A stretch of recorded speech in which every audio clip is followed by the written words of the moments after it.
ગઈકાલે ગોધરામાં અમાનવીય અત્યાચાર થયો। 40 જેટલી બહેનો અને બાળકોને જીવતા સળગાવી દેવામાં આવ્યા। 18 પુરુષોને સળગાવી દેવામાં આવ્યા। 58 લોકોને રેલવેના ડબ્બામાં એક સાથે નરાધમોએ કૂટી બાળ્યા। માનવતાના ઇતિહાસમાં આ ભયંકર કૃત્ય કઠોરમાં કઠોર માનવીને પણ રડાવી દેનારું છે। ગુજરાતની ધરતી પર થયેલું આ દાનવીય કૃત્ય, આ માનવતા વિરુદ્ધનું રાક્ષસી કૃત્ય, કોઈ પણ સભ્ય સમાજને ન શોભે એવું આ કૃત્ય, ક્યારેય માફ ન કરી શકાય એવું આ કૃત્ય છે। હું ગુજરાતના નાગરિકોને વિશ્વાસ આપવા માંગુ છું કે આવી કોઈ ઘટનાને ગુજરાત સાંખી નહીં લે। ગુનેગારોને એમના પાપની પૂરેપૂરી સજા મળશે। એટલું જ નહીં,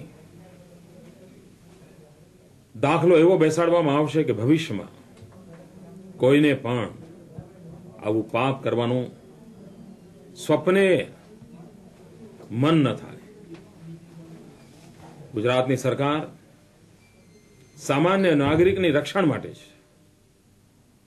કાયદો હાથમાં લઈને નિર્દોષ નાગરિકોના જીવનને તબાહ કરનાર લોકો માટે સભ્ય સમાજમાં કોઈ સ્થાન ન હોઈ શકે। ગુજરાતના નાગરિકોના દુઃખમાં સહભાગી છું। કોઈ પણ માનવતાવાદી વ્યક્તિને આ બનેલ ઘટનાનું દુઃખ અપાર છે, પરંતુ અશાંતિ, અસંયમ, આક્રોશ આ કોઈ ઉપાય નથી। કાયદાને સામે જ તોફાન ક્યારેય સમાજનું ભલું ન કરી શકે। આપની લાગણી હું સમજી શકું છું, પરંતુ હું આપને કરબદ્ધ પ્રાર્થના કરું છું કે આજે સમય છે શાંતિનો, આવશ્યકતા છે સંયમની। જેમણે પાપ કર્યું છે એમને સજા કરવા માટે આપણે કૃતસંકલ્પ છીએ। કોઈ બચી નહીં શકે। શું આપ ગુજરાતને બચાવવા માટે મદદ ન કરી શકો? શું શાંતિની રક્ષામાં આપ મારી સહાયતા ન કરી શકો? ગુજરાત સરકાર આપની પાસે મદદ માંગે છે, શાંતિ માટેની, સંયમ માટેની।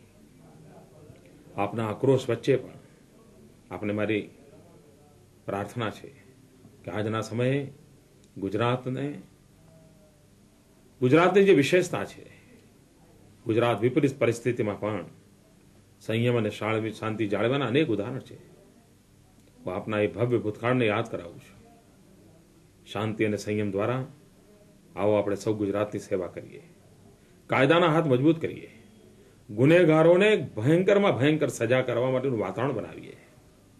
અને મને વિશ્વાસ છે કે મારી આ લાગણીસભર વાત આપના હૈયાને સ્પર્શશે। જે બન્યું છે એનો આઘાત સરકારમાં બેઠેલા કોઈને પણ તમારા કરતા ઓછો નથી। તમારું દુઃખ જેટલું તીવ્ર છે એટલું જ દુઃખ આપણા સૌનું છે। સ્વયં પ્રધાનમંત્રી પણ ડગલે ને પગલે આ ઘટનાથી ચિંતિત છે। ભારતના ગૃહમંત્રી પણ ચિંતિત છે।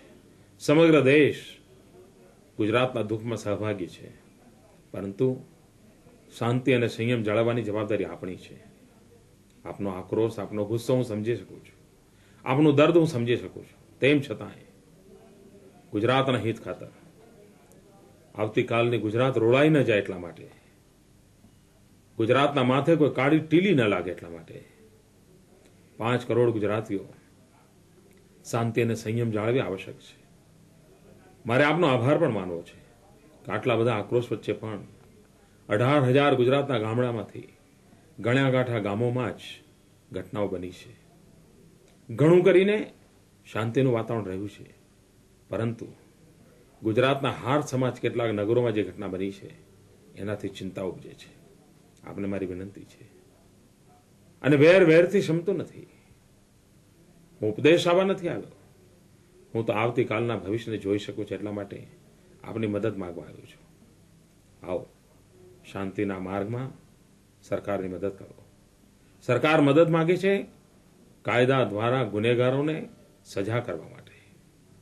સરકાર આપની મદદ માંગે છે શાંતિના વાતાવરણમાં કોઈ પણ ચમરબંધી ને સજા સુધી લઈ જવાનું વાતાવરણ બનાવવા માટે. મને વિશ્વાસ છે ગુજરાતની જનતા અમારી આ લાગણીને માનશે અને શાંત ગુજરાતની દિશામાં આપણે સૌ મળીને આગળ વધીશું. નિર્દોષોના જાન ન જાય એ જવાબદારી આપણી છે. આવો સાથે મળીને શાંતિની દિશામાં પ્રયાસ કરીએ.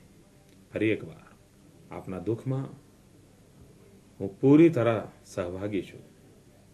માનવ મનને લાગેલા આઘાતમાં હું આપની સાથે છું. પણ તેમ છતાં કાયદાને મજબૂત બનાવીએ, જેથી કરીને ગુનેગારોને અકલ્પ સજા કરાવી શકીએ. ઇતિહાસમાં ન બન્યું હોય એવો દાખલો બેસાડી શકીએ. હું ગુજરાતની જનતાને ફરી એકવાર શાંતિ માટે પ્રાર્થના કરું છું. જય જય ગરવી ગુજરાતનો મંત્ર જીવંત કરવા માટે આવો શાંતિના માર્ગે ચાલીએ. ધન્યવાદ.